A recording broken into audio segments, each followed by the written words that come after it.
Afternoon, Year 4. It's Mrs. Passmore here then for your history lessons this half term. I hope you've had an amazing half term and have come back ready to learn. Now, our history unit is a brand new one starting today, but first of all, I want you to think about some of our previous topic learning and have a go at these total recall questions. So from a few weeks ago, can you have a go at thinking about what are primary and secondary sources and have a go at jotting it down in your topic book? From a few months ago, so cast your mind back a little bit further, what are the two types of electrical energy we talk about? And then cast your mind back even further, back to September when we were all in school, and can you have a go at listing all the teeth and the functions they have? So pause the video and have a go, and then come back and see if you had similar to me. Okay, so the answers then. From a few weeks ago, primary sources then are from the actual time, whereas the secondary sources are copies of accounts that someone else might have said or had seen when from that time. Okay, from a few months ago then, the types of electricity are current electricity or static. And back to September, we talked about our incisors that are used for biting and cutting, our canines that are used for tearing, our premolars that are used for crushing, and then our molars that are used for grinding and crushing. So hopefully you managed to get a few of those. So we're beginning then to look at the Romans. Okay, so today's lesson is all about the Roman legacy. So today is Tuesday the 23rd of February. Our title is Crime and Punishment in the Roman Era. Okay, so this is a topic that a lot of us really enjoy. So can you drop that in your topic book? Tuesday the 23rd of February, Crime and Punishment in the Roman Era. And then we're going to spend some time looking at how people were punished during the Roman times and how that compares to how we are punished today if we were to do something wrong. And then we're going to look at matching up crimes and punishments. And for silver and gold, you're going to try and add some more detailed information about the Roman justice system and how it has left a legacy today. And if you get onto gold, you're going to try and compare that to our British justice system. It's quite a detailed lesson today. So we're going to be thinking a lot about questioning. I'm going to ask you some questions. You'll be thinking of questions, okay? So our first higher order question then is, what is a crime? Have a little think about what you think a crime is. Can you think of any types of crime? What sort of punishment might happen to a person who commits a particular crime? How do you think it's decided whether a person is guilty of the crime or not? Why do you think some people commit crimes? Would those reasons have been the same for people hundreds of years ago? Have a little think of the answers to some of those. Okay, so what crimes can you think of? Well, I thought of burglary, so when people take things that don't belong to them. I thought about arson, when people set a light to something that, again, possibly is theirs or isn't theirs in order to try and scare people or try and claim money on insurance. I thought about the crimes that people commit in cars when people possibly have a drink and then drive, or possibly take drugs and then drive. Okay, so I can think of lots of crimes. But then I went on to think about what sort of punishment might happen. Well, in today's society, they would be questioned, wouldn't they, by the police, who would then make a judgment on whether they need to go to court, for example, and then it would be up to the judge or the jury in the court to decide what happens to that person. And when I'm thinking about punishments, I can think, well, some people get fined sometimes, don't they? Or they might have to do a short jail sentence or a long jail sentence, depending on what their crime was. Some people might have to do something called community service, where they have to work for free to improve the community around them. So those were a few of my answers. Now, do I think these were the same 100 years ago? Well, I don't think they were. For example, not in the Roman times, but thinking back in history, a long time ago, within schools, if you did something wrong in schools, you might be sent to a head teacher's office, or a headmaster's office, and you might have had a slipper, as some of your grandparents will probably have remembered, or they might have had the cane. So I know it's changed a lot in not so many years ago. So I reckon back in the Roman time, it has changed an awful amount, and that is what we're going to look at today.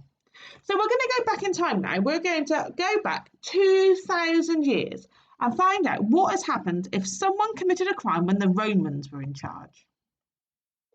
So, the crime and punishment of the Romans. So you had 450 BC, before Christ, 12 tables written. Then in AD 43, the Romans invaded Britain, and then in AD 410, it was the end of the Roman rule in Britain. So we are looking at the time between here. So there's a bit of reading now, so I'm going to read it to you. Roman laws then were called the 12 tables. They were written around 450 BC, and they were the basic rights for all Roman people, and they decided what they should and should not do. The laws written in the 12 tables dealt with all manner of crimes, from serious crimes such as a murder to less serious crimes such as someone stealing something. The laws also dealt with cleanliness. Homeowners had to clean the street outside their home. Children learnt these laws off by heart at school. So if you were at school during the Roman times, you would have learnt these 12 tables off by heart. So you knew what was expected of you in society. So people then were accused of committing a crime, were taken to court to be judged guilty or not guilty. But in the Roman time, there were no police to catch a criminal. It was up to the people in the town or the villages to catch people or the criminals doing it for themselves, which is quite a dangerous thing to do. And in Britain then, the job of finding a criminal was down to the legionaries. So, a bit more information then. And now, the words here that are highlighted, that are in darker bold, they've got a glossary at the bottom because this is quite detailed extract of writing. So we've got the meanings at the bottom. So I'm going to refer to both as I read it to you. So punishments were severe then, with severe meaning very strict or very harsh. Their main purpose was to deter. Well, deter means to stop it from happening. So the main purpose was to stop people or deter people from committing the crimes. And the worst possible punishment was kept for anyone who tried to rebel against the emperor, with rebel meaning not to follow the orders of the person in charge. So they believed that if they made their punishments really severe, then it would put people off committing them because they wouldn't want it to happen to them. So the punishments they received then depended on what money and possessions you had. If you were a slave, you had no rights at all, and the punishments for most slaves was unfortunately death. Okay, by many different awful means, or forced to become a gladiator. However, if you were a noble and had plenty of money, you were often saved from death and told to go to exile instead. Now, exile is being sent away from the country you live in and not being allowed to come back. So you'd have to go and live in a different country. So, here are some of the crimes then they were looking at. So, for small-scale theft, so for stealing things, their punishment was flogging, being beaten, or having to repay the cost of stolen goods. Then for burglary, they'd have the amputation of limbs. Now, why do you think they'd have amputated the limbs of someone who burgled? Well, if you think about it, if they amputated, so took off the limbs, then you would find it really hard in order to burgle. So if someone burgled something and they, for example, had their left hand amputated, cut off, they'd only have one hand, their right hand, in order to try and steal or commit burglary again. But then if they did it again, they might have that limb cut off. So then they've got no hands. So therefore, it becomes even trickier, which would put people off from doing it. If someone committed murder or arson or libel, then they had to go to execution. So they were executed in different ways. Or if you were a noble, you might have been sent to exile, so sent to a different country or a different place to live. If you rebelled then, so you didn't worship the emperor, then crucifixion, or you'd have been thrown to the lions, or possibly forced to become a gladiator. Okay, so not nice punishments at all.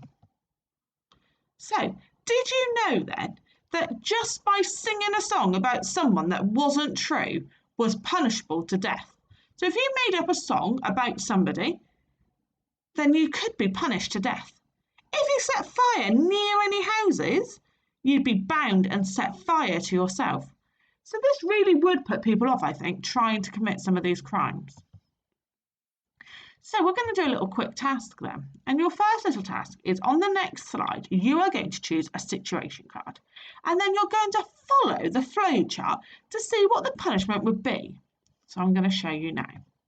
So on here, I've got, I am an ordinary citizen, I am a slave, or I am noble. So I'll have a go at doing the top one. So I am an ordinary citizen. I was caught setting fire to the house next door. So I start here on my start one. Are you a slave? No, because I'm an ordinary citizen.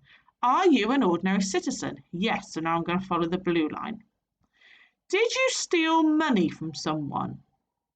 No. Did you set fire to property? Yes. So the punishment for doing that is you would have been tied together and burnt to death, which doesn't sound very nice at all, does it? And then you're going to go on and you'll all have a go now. So you're going to pause the video and find out what the punishment would have been for this slave. I've always been loyal to my master. Yesterday, another slave in the household was heard talking about how to poison our master, and see what their punishment would be. And then have a go at I am a noble. I don't like someone in my street, and I told some of my friends that he'd stolen from lots of people in the past, and see what their punishment would have been, and jot them down in your topic books. So pause the video now and have a little go. Okay, well done Year 4. I'm sure you've done really well with that. Now we're going to move on then and look at the Roman legacy in a little bit more detail. And again, there's a lot of me having to read to you today, Year 4, so I apologise for that. But we need to know all this information in order to do today's task. So, luckily then, the terrible punishments that existed in Roman times do not exist anymore. So that should please quite a lot of you. However, there were lots of ideas that the Romans started that are still used today in the British justice system. And the justice system is in bold again, so down to my glossary at the bottom. The way in which a country decides how to punish criminals and make sure that the law is followed so that people are kept safe. So these are the use of a court, a judge, a jury, or a lawyer. Okay, and a lawyer down here says it's a person who will give evidence about the matters of law. In Roman times then, the victim of the crime had to bring evidence to court. So they had to prove what they'd done, to show what had happened. If they had enough money, they could pay for a lawyer to help defend them. If it was a serious crime, a jury then would decide whether that person was guilty or not. If it was a minor crime, a judge would decide instead. Today then, in present-day Britain, the use of a court trial still happens, but everyone has the right to the fair trial. So in the Roman days, if you were a slave, for example, you wouldn't have been able to afford a lawyer, so you had no one to stand up for you and give your side of the story. However, in today's society, we do. So if you cannot afford a lawyer, the government then, in Britain times today, will pay for one to help cover the costs so that everyone gets the right to a fair trial. So what you're going to do then is you are going to look at crimes and punishments. So you are going to have a sheet and you can either draw out the picture and then write the statement in your book, or if you have a printer, you could print it off and then cut and stick it into your book. But you need to find the picture that matches the description. Okay, so let's have a look. So we've got judge, jury, court, arson, exile, theft, murder, execution, pillory, victim and witness. And then you've got the statements here to go with it. So you've got to decide which one goes with which. And then have a go at writing them in your book or by cutting them out. Okay. So let's have a look then, for example, at, so the first one then, a group of people, including a judge and jury, who came together and decide on whether people are guilty or not according to the law. Well, that one then is the jury. So I would, if I was doing it in my book, is I'd write draw my picture of my jury or write jury, and then put the group of people, including the judge and jury. You don't have to write it all. You can pull out the key information for this. Okay, or you can cut it out and then you'll move on to the other. Now, if you get to one you think, I really don't know what that one is, what could you do to help you if you're at home? Well, you could leave it to last and then you'll have a few to choose from rather than lots to choose from. You could look up the word in a dictionary. You could ask someone at home. You could type the word into Google. So there's lots of ways that you can help yourself answer these questions. Some of the answers, or the majority of them, have been talked about already. So you could go back through the video and revisit some of the learning we have talked about today. So that's what everyone has to do. If you then want to extend your learning a little bit further, if you'd like to aim silver, once you've done that, you are going to think about how the Roman justice system has left a legacy today. So what about the Roman justice system do we still have today in Britain? And just write 1 or 2 sentences. And if you'd like to go to gold, you're going to explain in a short paragraph the terms used in the British justice system. Okay. And then challenge is really tricky. But if you'd like to go at challenge, you could become a judge and deliver the verdict and the punishment to someone that is accused. So you need to write almost a mini story or a mini play to explain what is happening in the court and what happens as a result. Okay, so I hope you have a really good go at that this afternoon, and I look forward to seeing all your work from today. Now, our plenary today then is to have a go at holding a bit of a family discussion, whether it's at tea time, whether it's when you're going for a walk. Have a think as a family about which of these punishments still happen today. Why do you think things have changed? Why can we not do all of those punishments now?